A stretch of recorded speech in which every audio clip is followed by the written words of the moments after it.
Hello everyone, कैसे हो आप सब लोग। तो यहाँ पे अगर हम ट्रेड के लिए देखें तो मार्केट में गैप अप काफी अच्छा है, कंटिन्यू ऊपर जाने की कोशिश कर रहा है। ऐसी मार्केट में देखिए हम बाय का प्लान बना के तो बैठे थे, लेकिन सबसे बड़ी प्रॉब्लम होती है एंट्री की, कि यहाँ पे एंट्री हमें करना चाहिए या फिर कोई रिट्रेसमेंट वगैरह का वेट करें।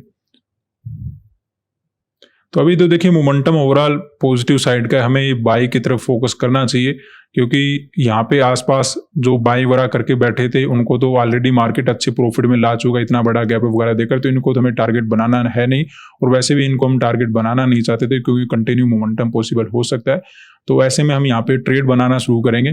थोड़ा सा मार्केट के अंदर ये है कि रिट्रेसमेंट हो गया तो समस्या हो जाएगी, लेकिन आसपास क्या है, राउंड नंबर अवेलेबल है, तो हो सकता है मार्केट डायरेक्टली निकल जाए। रिस्क दोनों साइड है, रिट्रेसमेंट का वेट करेंगे तो उसमें ट्रेड मिस हो सकता है, और अगर हम यहाँ पे क्विकली मार्केट के अंदर एंट्री बना रहे हैं तो रिट्रेसमेंट को झेलना पड़ सकता है। तो वो डिपेंड करता है कौन ट्रेडर यहाँ पे कैसा रिस्क लेना चाहता है। मैं यहाँ पे विदाउट रिट्रेसमेंट रिस्क लेना चाहता हूँ, क्योंकि अगर ब्रेकआउट मार्केट ने निकाल दिया 55,000 का तो सीधा में प्रॉफिट वगैरह में मार्केट ले जाएगा। 1170 क्वांटिटी के साथ हम यहाँ पे अपना पोजीशन ऐड करेंगे। सेकंड पोजीशन बना लेते हैं।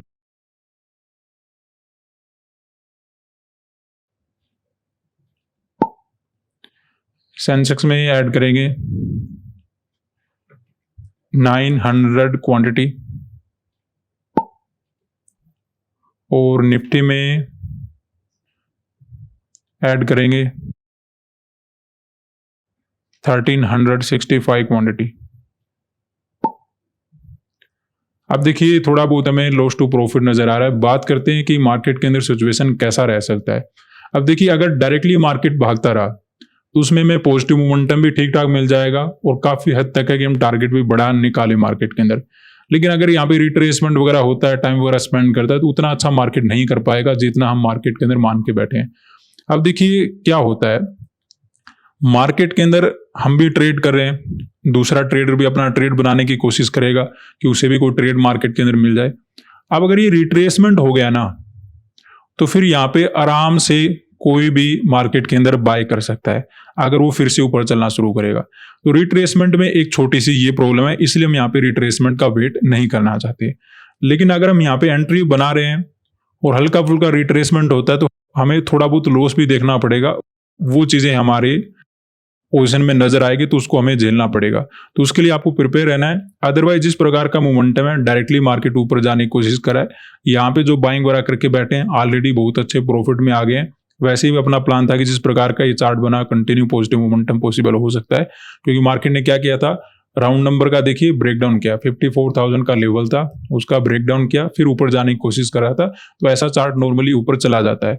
दूसरा में नजर आ रहा था कि बैंक निफ्टी को ज्यादा नीचे जाने की आवश्यकता क्यों नहीं है, क्योंकि सेंसेक्स और निफ्टी में ज्यादा ही रिजेक्शन आ गया था। जैसे आपको नजर आ रहा है सेंसेक्स में रिजेक्शन काफी अच्छा है, ऐसे ही अगर आप देखो निफ्टी के अंदर तो यहाँ पे भी रिजेक्शन वगैरह ज्यादा है। तो बैंक निफ्टी ने जस्ट ब्रेकडाउन करके बायर को निकाला, ज्यादा नीचे आने की आवश्यकता नहीं थी, क्योंकि निफ्टी और सेंसेक्स जब गिरावट वगैरह कर रहा था तो ऐसे में बैंक निफ्टी के बायर पहले ही भाग गए थे। तो अगर बायर को निकाल कर फिर अगर ऊपर जा रहा है तो मार्केट वैसे में कंटिन्यू डायरेक्शन में बना रह सकता है।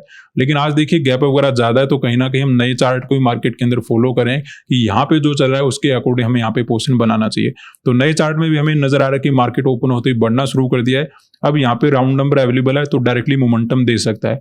रिट्रेसमेंट करके अगर ऊपर जाएगा तो फिर तो यहाँ पे कोई भी मार्केट के अंदर क्या कर सकता है, बाय कर सकता है। सिचुएशन के अकॉर्डिंग ऐसा लग रहा है कि मार्केट ऊपर जाएगा, यहाँ से थोड़ा बहुत रेजिस्टेंस वगैरह बनाएगा ताकि दूसरे लोग फिर से बाय ना कर पाए, और फिर हमें एक ब्रेकआउट वगैरह देखने मिल जाएगा और वो हमारा टारगेट होगा। एग्जैक्टली बिल्कुल डायरेक्टली मोमेंटम होगा वो इतना अच्छा नहीं है, थोड़ा सा यहाँ पे रेजिस्टेंस वगैरह ले ले ताकि यहाँ पे अगर कुछ बायर वगैरह बैठ भी जाए तो उनको मार्केट निकाल पाए। फिर अगर कंटिन्यू पॉजिटिव मोमेंटम होता है वो हमारे लिए बेस्ट टू बेस्ट होगा। इसी तरीके से अगर हमें मार्केट के अंदर सेंसेक्स वगैरह के अंदर देखें तो ज्यादा पॉजिटिव मोमेंटम हुआ नहीं है, लेकिन एक बार मार्केट ने मोमेंटम करना शुरू कर दिया तो 76,500 का लेवल कहीं नहीं जा रहा। तो यहाँ पे आप एक लेवल अपना मार्क कर लीजिए। थोड़ा देखिए, ये देखिए 500 का लेवल है। अगर मार्केट को घूमना होता है तो मार्केट 20-30 पॉइंट पहले घूमता है, एग्जैक्टली रेजिस्टेंस नहीं लेगा। तो थोड़ा सा अगर आप यहाँ पे रेजिस्टेंस को ढूंढ रहे हो तो यहाँ कहीं आप मार्क कर लीजिए 30 पॉइंट नीचे। तो बाई चांस अगर घूमना है तो आपको नजर आ जाएगा कि मार्केट यहाँ से घूम सकता है। अदरवाइज घूमना नहीं है, रेजिस्टेंस वगैरह लेता है वो तो आपको 500 डायरेक्टली नजर आ ही जाएगा। तो ऐसे में यहाँ तक तो डायरेक्टली मोमेंटम हमें मिल सकता है। इसी तरीके से निफ्टी के अंदर हमें 24,000 का ब्रेकआउट वगैरह मिल जाना चाहिए। थोड़ा बहुत रेजिस्टेंस वगैरह लेगा उसका हमें प्रॉब्लम है नहीं। तो अभी हम यहाँ पे वेट करेंगे। मार्केट के अंदर ओवरऑल पॉजिटिव मोमेंटम नजर आ रहा है, थोड़ा बहुत अपना प्रॉफिट वगैरह भी इंक्रीज होना शुरू हो चुका है, तो वेट करेंगे, ओवरऑल टारगेट वगैरह मिल जाना चाहिए। तो यहाँ पे देखिए अपना प्रॉफिट वगैरह इंक्रीज होना शुरू हो चुका है। और अगर हम ओवरऑल मार्केट को देखें तो ऑलमोस्ट 55,000 के आसपास पहुंच चुका है। अब ये थोड़ा सा यहाँ पे रेजिस्टेंस ले ले। वैसे तो देखिए ट्रेडर क्या चाहता है कि उसका प्रॉफिट कंटिन्यू बढ़ता रहे, फिर जाकर वो अपना अच्छा सा प्रॉफिट लेके निकल जाए, रेजिस्टेंस वगैरह तो ले ही ना। लेकिन वो चीज़ें गलत होती है। अगर रेजिस्टेंस लेगा तो ये आपके फायदे का है। इससे क्या होगा, मार्केट के अंदर आपको थोड़ा टाइम मिल जाएगा टारगेट वगैरह बुकिंग करने का। अगर ये डायरेक्टली निकल गया तो हो सकता है टारगेट दे लेकिन उतना अच्छा नहीं दे पाएगा। तो हल्का सा अगर रेजिस्टेंस वगैरह लेता है तो वो आपके लिए ठीक ही रहेगा, उसमें प्रॉब्लम नहीं है। ओवरऑल सेंसेक्स और निफ्टी भी अगर साथ के साथ में मोमेंटम कर देते हैं तो वो हमारे लिए और भी बेटर हो सकता है। हालांकि ये ज़्यादा मोमेंटम निकाल नहीं पा रहे, लेकिन फिर भी नेट में ठीक ठाक हम प्रॉफिट में बैठे हैं, तो हम यहाँ पे वेट मार्केट के अंदर करने वाले हैं। तो यहाँ पे देखिए वैसे तो हमें प्रॉफिट ही नजर आ रहा है, लेकिन काफी ज्यादा कम हो चुका अपना प्रॉफिट। बैंक निफ्टी के अंदर तो अभी तक रिजेक्शन ज्यादा नहीं है, लेकिन सेंसेक्स और निफ्टी में कुछ गिरावट हल्का सा ज्यादा है, तो ये हमारे लिए प्रॉब्लम क्रिएट कर सकता है। छोटे छोटे कैंडल बनाएगा तब तक तो मे बी हम बच जाएं, लेकिन अगर यहाँ पे कोई बड़ा रिजेक्शन आ गया अचानक से, वो डायरेक्शन को चेंज कर देगा मार्केट के अंदर। तो खैर अभी हम क्या कर सकते हैं, हमारे लिए इतना जरूरी है कि जब पॉजिटिव मोमेंटम आना शुरू होगा तब कैंडल कैसा बनाता है वो हमारे लिए इंपॉर्टेंट होगा। जब तक गिर रहा है फिर तो हमें लॉस के अकॉर्डिंग सिचुएशन को संभालना होगा। थोड़ा प्रॉफिट इंक्रीज होना तो शुरू हुआ है। अभी तक तो बैंक निफ्टी सहारा हमें दे रहा है, लेकिन अकेले बैंक निफ्टी से बात नहीं बनेगी, ये दोनों ऊपर चलेंगे तब जाकर अपना ओवरऑल टारगेट वगैरह बुकिंग हो पाएगा। तो अभी तो हम कुछ नहीं करेंगे, जस्ट वेट करते हैं। थोड़ा बहुत अपना प्रॉफिट इंक्रीज वगैरह होना शुरू हो चुका है। तो यहाँ पे देखिए अपनी ट्रेड में प्रॉफिट इंक्रीज होना शुरू हो चुका है। हालांकि मोमेंटम केवल बैंक निफ्टी में आ रहा है, सेंसेक्स और निफ्टी अभी भी पीछे है। अगर ये थोड़ा स्ट्रेंथ साथ में करेंगे तो मार्केट के अंदर अपनी बात बनेगी। अब मुद्दा ये आता है कि ऊपर जाएंगे या नहीं जाएंगे। अब देखिए जो कैंडल मार्केट बना रहा है ये काफी ज्यादा एक्यूरेट है और ये ऊपर जाना ही चाहिए, लेकिन इसमें कंडीशन ये है कि अब मार्केट में जो रेड कैंडल बने वो अपने लोअर पॉइंट को क्रॉस ना करे, क्योंकि अगर ऐसा करते हैं तो फिर हम गलत सोच के बैठे हैं। तो एक लिमिट तक मार्केट के अंदर छोटे मोटे रेड कैंडल बनना वो सब कुछ चल सकता है, लेकिन जब ऊपर चले तो मार्केट जल्दी निकले और मार्केट कंटिन्यू निकले, वो मार्केट ऊपर जाएगा।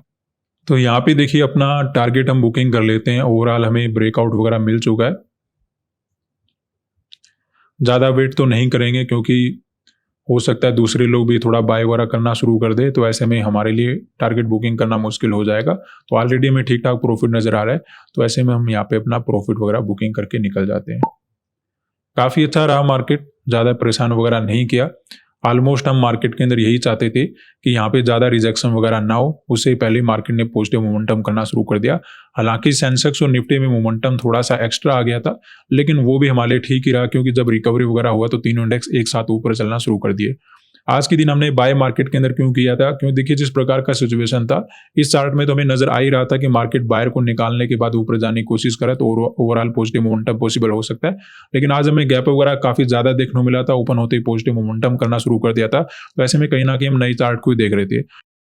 ऐसे में इस चार्ट में हमें नजर आया कि मार्केट के अंदर पॉजिटिव मोमेंटम हो चुका है। अब यहाँ पे अगर रिट्रेसमेंट करके मोमेंटम करना शुरू किया फिर तो ब्रेकआउट वगैरह निकाल ही नहीं पाए, क्योंकि रिट्रेसमेंट के साथ तो दूसरे लोग भी बाय वगैरह कर सकते हैं। तो यहाँ पे रिट्रेसमेंट वगैरह नहीं होगा, यहीं पे हम अपना एंट्री वगैरह बना लेना चाहिए। हल्का सा रिजेक्शन आए राउंड नंबर के आसपास ही, उससे तो हमारा फायदा ही हुआ था कि थोड़ी बहुत सैलरी हो जाए और मार्केट के अंदर अगर किसी ने बाय वगैरह किया तो वो मार्केट से निकल जाए। उसके बाद जब पॉजिटिव मोमेंटम आया तो मार्केट ने ओवरऑल ब्रेकआउट वगैरह निकाल दिया। थोड़ी सी जो कमी मार्केट के अंदर रहेगी वो इसी बात की रहेगी कि मोमेंटम थोड़ा सा फास्ट आना चाहिए था, बड़े बड़े कैंडल बना के मार्केट निकालता तो ये टारगेट अपना डबल ट्रिपल हो सकता था। लेकिन कोई बात नहीं, कभी मार्केट थोड़ा मोमेंटम ज्यादा कर देता है, कभी कभी हो सकता है इतना मोमेंटम मार्केट निकालना ना चाहता हो। लेकिन ओवरऑल सेंसेक्स और निफ्टी भी साथ के साथ में मोमेंटम कर पाए, तो ऐसे में ठीक ठाक अपना प्रॉफिट मार्केट के अंदर बुकिंग हो गया। थोड़ा वेट करते तो टारगेट ओवर अचीव हो सकता था, लेकिन ऐसी मार्केट में ज्यादा वेट करना नहीं चाहिए, क्योंकि अगर साइडवेज हुआ तो ज्यादा हमें मिलेगा नहीं। तो टारगेट मिलने के बाद हम यहाँ पे अपना प्रॉफिट और बुकिंग करके निकल गए। आज के लिए इतना ही, धन्यवाद।